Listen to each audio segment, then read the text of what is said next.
प्रभात संवाद की अगली कड़ी में जयराम महतो जी आज हम लोगों के बीच हैं। जयराम महतो को आप लोगों ने अखबारों में पढ़ा होगा, सब देखा होगा। हाल के दिनों में जो युवाओं के बीच और झारखंडी मुद्दों को लेकर लड़ने वाला एक साथी आगे बढ़ा है। मैंने देखा है इनको जयराम की सभाओं में 50-50 हज़ार लोग, 1-1 लाख लोग जमा होते हैं। इनकी रैली अभी हम लोग चर्चा भी कर रहे थे। इन्होंने मानव श्रृंखला बनाई थी महुदा से लेकर चास तक, लगभग 25 किलोमीटर की दूरी पर, और बहुत ही शानदार आयोजन था वो। तो आज जयराम हम लोग के बीच में है और अनुज से आग्रह करेंगे कि जयराम का बुके देकर स्वागत करें। बहुत बहुत स्वागत। आपसे सीधा सवाल, जयराम महतो कौन है? छात्र नेता, एक्टिविस्ट या भावी राजनेता? देखिए, अभी तक तो एक छात्र नेता ही हैं, क्योंकि हम भी एक पीएचडी के रिसर्च स्कॉलर हैं और मेरी पढ़ाई कंटिन्यू चल ही रही है और 1 महीने में मेरा सेकेंड एनुअल रिपोर्ट है, उसका सबमिशन भी करना है। तो आप अभी तक हमें एक छात्र नेता ही कह सकते हैं। 1932 खतियान को लेके ये एक बड़ा इश्यू है पिछले 20 साल से। इस मामले पे डोमिसाइल इस आधार पे हो या क्या हो, इस पे जयराम जी का स्टैंड क्या है, हम लोग जानना चाह रहे थे। आगे एक पॉलिटिकल मुद्दा है या जमीन पे उतरने वाला मुद्दा है? देखिए, जब भारत देश का अलग देश बना था भारत, उस समय राज्य पुनर्गठन अधिनियम 1956 लागू हुआ था और तमाम उस समय जो हमारे 14-15 प्रांत थे, उनकी जो गठन किया गया था भाषाई आधार पर ही किया गया था। जैसे 1953 में हमारे देश में सबसे पहला राज्य अलग हुआ था तमिलनाडु से कटकर तेलंगाना, और उसका आधार ही था तमिल भाषा के विरोध में जाकर कटकर एक अलग राज्य तेलुगु भाषा के लिए लेना।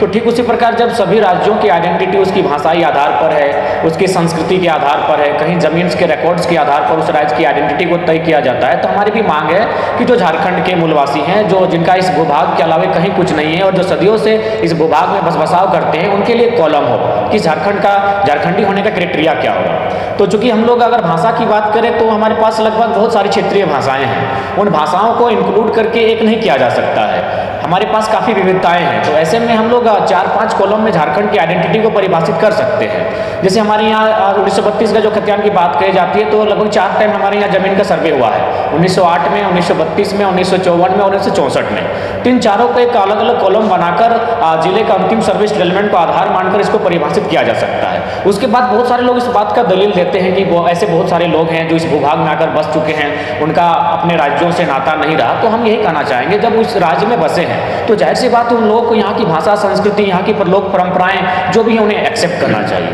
अगर वो इन चीज़ों को एक्सेप्ट कर लेंगे, सीख लेंगे, तो भविष्य में ना कोई वर्ग संघर्ष देखने को मिलेगा, ना किसी प्रकार का विवाद होगा। मैं एक अलग राजनीतिक दल बनाने की बात कही, कई बार हम लोगों ने पढ़ा है ऐसा, तो क्या भविष्य देखते राजनीति में अपना?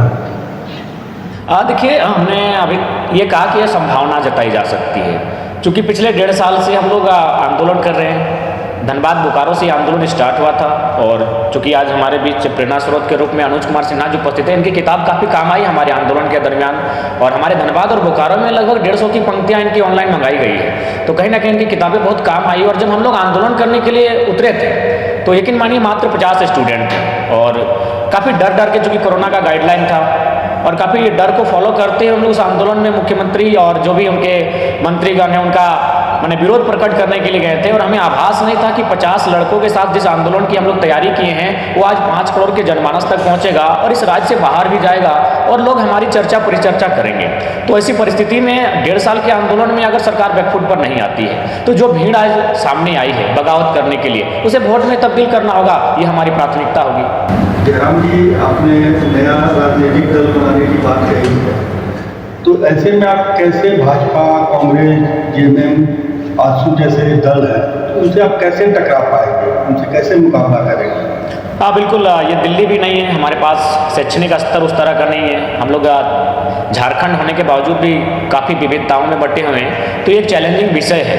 ऊपर से वो पॉलिटिकल पार्टियां, आज किसी का 20 साल, किसी का 50 साल, किसी के 40 साल का इतिहास है और हम लोग सभी नौसिखिए हैं, इस बात को स्वीकार करना होगा। जो भी छात्र आज आंदोलन में हमारे सहयोग कर रहे हैं, हम लोग से कांधे मिलाकर चल रहे हैं, वे भी किसी पॉलिटिकल बैकग्राउंड से संबंध नहीं रखते हैं। ऐसी परिस्थिति में ये चैलेंजिंग होगा, लेकिन यूथ के लिए अगर चैलेंज ही ना हो तो फिर यूथ क्या हो, तो इसलिए हम लोग उस चैलेंज को स्वीकार करने के लिए तत्पर हैं। जयराम जी, आपका ये भी आरोप है कि आप भाजपा और आजसू के बी टीम के रूप में काम करते हैं, ऐसा है? नहीं, देखिए ये बिल्कुल निराधार है। और चूंकि आपके प्रभात खबर प्रेस से दीपक भैया जो तोपचाची से संबंध रखते हैं, इस विषय में आप उनसे बेहतर जानकारी ले सकते हैं। जो पिछला लोकसभा चुनाव हुआ था, हम जगन्नाथ महतो के काफ़ी खासम खास थे, जो आज इस दुनिया में नहीं रहे। उनको आपके इस प्रेस क्लब के माध्यम से यहाँ उपस्थित होकर श्रद्धांजलि देते हुए बात को रखना चाहेंगे। तो ये केवल एक आरोप है। हाँ, चूंकि अब ये प्रश्न उठता है कि जब हम लोग जेएमएम में उस समय एज ए मेंबर हम नहीं थे, क्योंकि भारत एक लोकतांत्रिक देश है।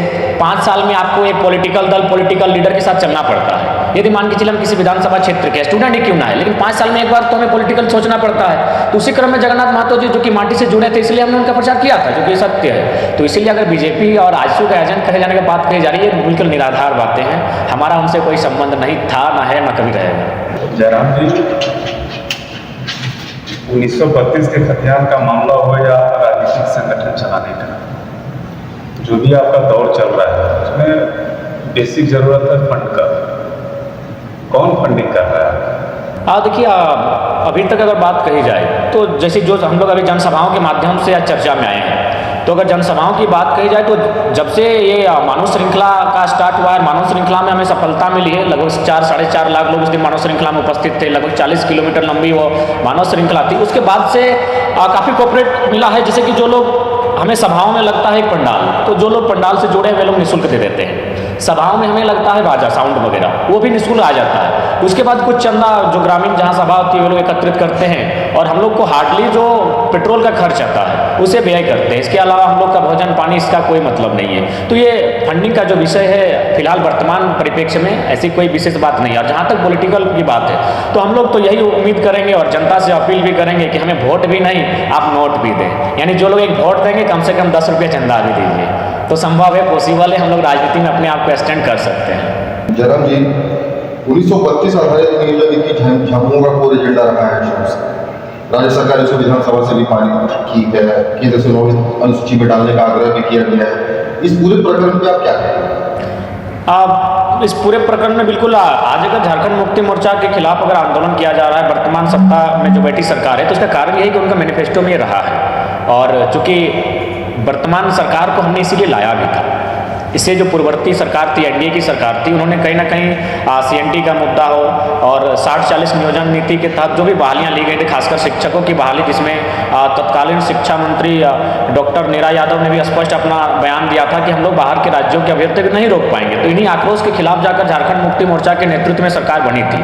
और जब हमने आपको उस सरकार से नाराज होकर नई सरकार गठन करने में योगदान दिया, तो ऐसे में आपका योगदान बनता था कि आप जो भी मैनिफेस्टो के साथ सरकार में उन्हें पूरा किया जाए। लेकिन जब वो पूरा नहीं कर पाए तो निश्चय ही उसके खिलाफ आंदोलन होता है। आज आंदोलन इतना तीव्र हो चुका है कि राज्य में तीसरे विकल्प की लोग चर्चाएं कर रहे हैं। तो निश्चय ही इसमें सरकार ने प्रयास किया था, और 9वीं अनुसूची में डालने का भी इसलिए प्रयास किया गया ताकि भविष्य में कोई इसको चुनौती नहीं दे पाए।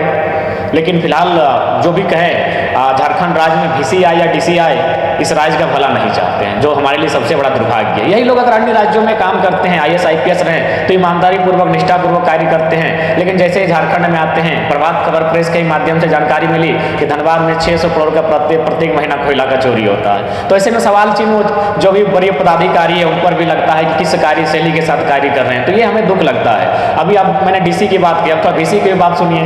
हम लोग लगातार कंटिन्यू आंदोलन कर रहे हैं कि जो विनोद बिहारी महतो विश्वविद्यालय है, यहाँ खोट्टा भाषी, कुड़माली भाषी, संताली भाषी छात्र छात्राओं की संख्या है, तो इसको सब्जेक्ट में शामिल किया जाए। लेकिन महोदय उड़ीसा से आए हैं और उड़िया भाषा को शामिल कर दिए हैं। तो कोई भी जो भी यहाँ आता है, चाहे वो DC कैटेगरी का रहे, BC का रहे, सब लोग चाहते हैं कि झारखंड की जो मूल पहचान है उसको छिन्न भिन्न किया जाए, जो हमारे लिए बड़ा दुर्भाग्य है। हम सम्मान सबका करते हैं, VC का भी करते हैं, DC का भी करते हैं, लेकिन हमारे लिए वे कुछ नहीं कर पाते हैं। ये दोहरी मानसिकता है। बाकी फिर अन्य राज्यों में काम करते हैं, यही कैडर के लोग, यही IAS IPS जब अन्य राज्यों में पदस्थापित होते हैं तो उस राज्य की स्थिति के अनुसार कार्य करते हैं। जयराम जी, 1932 आधारित जो नियोजन नीति क्या वैधानिक और संवैधानिक रूप से जायज ठहराया जा सकता है? राज्य के पहले जो मुख्यमंत्री बाबूलाल मरांडी जी थे, इसे लागू करने का प्रयास किया था, लेकिन कोर्ट ने इसे खारिज कर दिया था।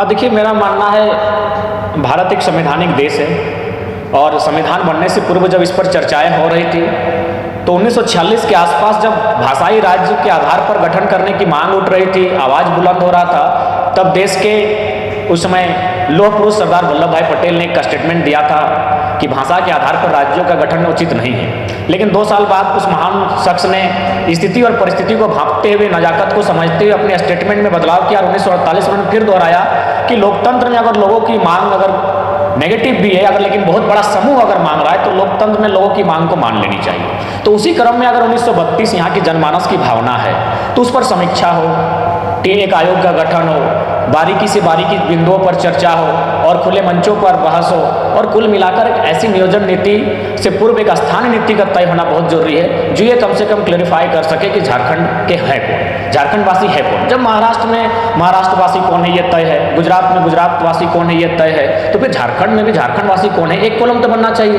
अभी तमाम बहालियाँ देखिए, हाल ही फिलहाल 2 इश्तेहार सोशल मीडिया में काफ़ी राउंडिंग कर रहा है। बिहार का जो शिक्षा विभाग का, इसमें स्पष्ट लिखा है कि भारत का नागरिक और बिहार राज्य का स्थायी निवासी हो, लेकिन झारखंड का जो भी वैकेंसी में साफ साफ एक ही लाइन लिखा है कि भारत देश का नागरिक हो। तो ये तो सरासर नाइंसाफी है झारखंड वासियों के लिए। तो इसलिए हम एक ही चाहते हैं कि जो अन्य राज्य के कॉलम में जो लिखा होता है कि भारत का नागरिक उड़ीसा का स्थायी निवासी हो, भारत का नागरिक पश्चिम बंगाल का स्थायी निवासी हो, ठीक उसी प्रकार झारखंड में एक कॉलम हो कि भारत का नागरिक झारखंड का स्थायी निवासी हो। तो झारखंड का स्थायी निवासी कौन हो, बस उसी प्रक्रिया में हम लोग सरकार से मांग करते हैं कि कौन है से आप पहचान कीजिए। नमस्कार जुहार, मैं लता आपसे जानना चाहेंगे कि आप अपनी राजनीतिक जमीन कहाँ से तलाश करें, यानी कि आप चुनाव कहाँ से?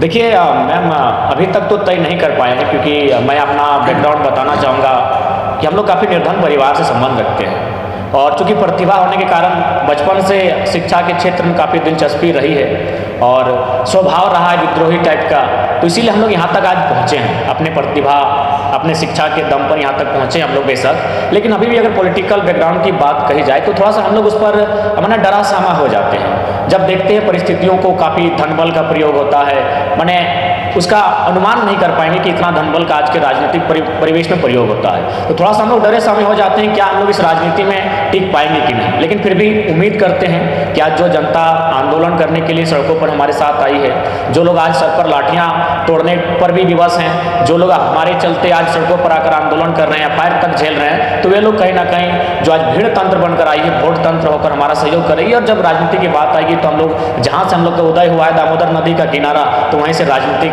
उदय भी होगा। डुमरी और टुमरी, डुमरी या टुमरी कोई इस पर जनता की राय शुमारी होगी। हम अपने व्यक्तिगत राय लेकर किसी को थोपने नहीं जाएंगे कि हम लीडर बनने आए हैं। अगर जनता स्वीकार करेगी, हाल ही फिलहाल डुमरी के कुछ साथी आए थे, बोला कि उपचुनाव है, सीट खाली है और आप भी टाइगर नाम से जाने जाते हैं, शिक्षा मंत्री भी टाइगर नाम से जाने जाते थे, तो आप क्यों नहीं आते? हम बोले हम एक शर्त पे आएंगे। टाइगर जगन्नाथ महतो कितने वोटों से जीते थे? उन्होंने कहा वो 71,000 वोटों से जीते थे। हम बोले उसका 10% लोग मेरे घर के सामने आकर खड़े होकर कहेंगे कि आप आइए डुमरी, हम आएंगे। क्योंकि हम चाहते हैं कि हम थोपा हुआ लीडर ना बने कि हम आज से आपका लीडर है, हम नॉमिनेशन करके आए हैं, हमारा ये चुनाव चिन्ह है, हम तोहफा वाला लीडर नहीं बनना चाहते हैं। हम एक परिवर्तन लाना चाहते हैं। जनता हमें खुद, अगर हमारी सोच अच्छी है, लगता है कि हम अपने निष्ठा में टिके रहेंगे, हम लोग अडिग रहेंगे, झुकेंगे नहीं, तो जनता हमें खुद तलाश करे, एक जगह दे, एक प्लेटफॉर्म दे और हमारे लिए खुद फंडिंग करें।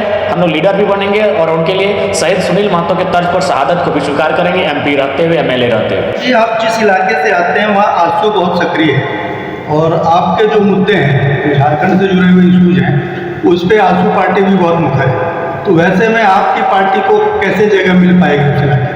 देखिए, सबसे पहले बात निश्चय ही हम लोग जिस क्षेत्र से आते हैं वहाँ क्षेत्रीय दलों का प्रभाव है। आजसू के साथ झारखंड मुक्ति मोर्चा का भी प्रभाव है। हालांकि अब जब से आंदोलन स्टार्ट हुआ है, दोनों का प्रभाव कम हुआ है और विशेषकर जो युवा मंडली है वो एकदम कह सकते हैं 95% युवा इस आंदोलन से जुड़े हैं। 5% वैसे ही युवा अभी भी राजनीतिक दलों के साथ संबंध है जिनका उनके बदौलत घर चलता है। जैसे कुछ मैंने नली, गली, सड़क इत्यादि का टेंडर मिल जाता है, तो ऐसे ही 5% युवा आज उन दलों के साथ जुड़े हैं। बाकी 95% युवा इस राज्य में बदलाव लाने के लिए हमारी जो विचारधारा है या फिर जो हमारा संगठन है, समिति है, उनके साथ जुड़ चुके हैं। तो ऐसे में चैलेंजिंग होगा उनके साथ सामने आना, उनका फेस करना, लेकिन कुल मिलाकर हम लोग कोयलांचल में खासकर बहुत पॉजिटिव दिख रहे हैं। आंदोलन हो चाहे पॉलिटिकल बातें हो, क्योंकि पंचायत चुनाव में भी देखें बहुत सारे जो यूथ हैं 21-22 साल की उम्र में मुखिया सरपंच बनकर आए हैं, जिला परिषद बनकर आए हैं, तो विधायक बनकर भी आएंगे, इसमें नो डाउट होना चाहिए।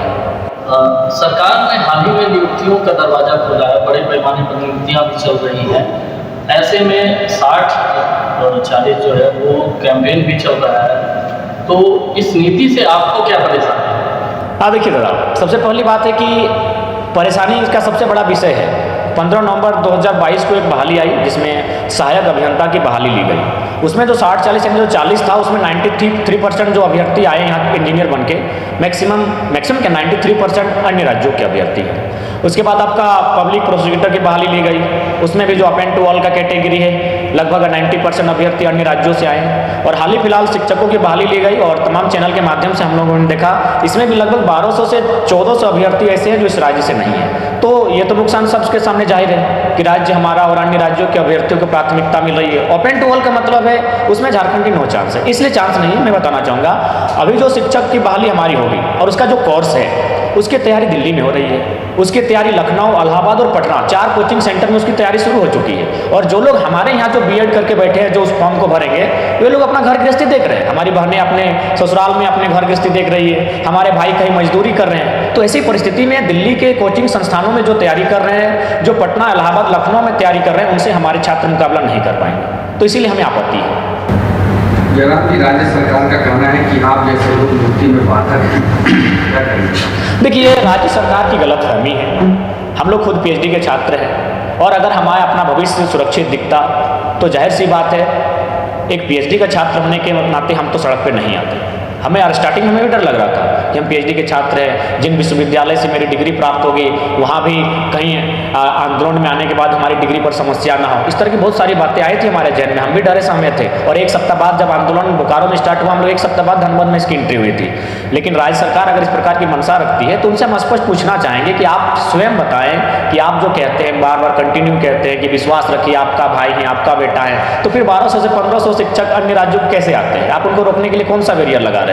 और नहीं तो फिर ये राज्य बनने का, ये गठन होने का कोई चांस ही नहीं है। उदाहरण के लिए हम एक बहुत पुरानी फोटोकॉपी लेकर आए हैं, हम उसे शेयर करना चाहेंगे। ये जब हम बिहार में थे, झारखंड जब बिहार में था उस समय का ये मामला है। इसमें एक मयूरभंज के नाम है उनका गुरुचरण कलुंडिया, ये पटना दिनांक 4/11/1999 का मामला है। ज्ञापन संख्या 166 लो से इसका फुल फॉर्म कुछ हो सकता है, संभावना है। इसमें उनका जो मूल पता है जिला मयूरभंज उड़ीसा। ये गुरुचरण कलोंडिया जी जो बोकारो BSL है वहाँ पर कार्य कर रहे थे। तो जैसे उड़ीसा के थे लेकिन 40 साल उनके पिताजी ने वहाँ कार्य किया।